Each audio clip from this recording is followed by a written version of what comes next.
ఈ నెల జనవరి 9వ తారీఖున ఆల్ ఇండియా డిమాండ్ డే జరపాలని ఏఐయుకేఎస్ అఖిల భారత ఐక్య రైతు సంఘం దేశవ్యాప్తంగా పిలుపునిచ్చింది. అందులో భాగంగా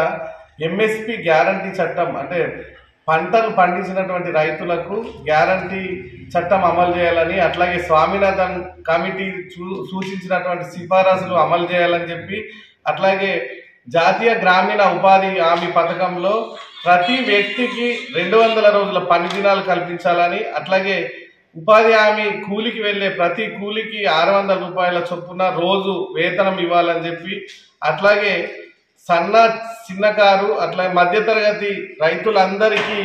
షరతులు లేకుండా 2 లక్షల రూపాయల రుణమాఫీ చేయాలని చెప్పి, అలాగే పోడు రైతులందరికీ పూర్తిగా పోడు సాగు చేస్తున్నటువంటి రైతులందరికీ పట్టాలు ఇవ్వాలని చెప్పి, అట్లాగే చదువుకున్నటువంటి దానికి అర్హులైనటువంటి ప్రతి వ్యక్తికి ఉద్యోగాలు కల్పించాలి,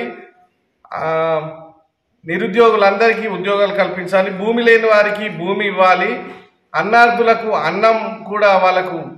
ప్రభుత్వమే పెట్టాలని చెప్పి డిమాండ్ చేస్తూ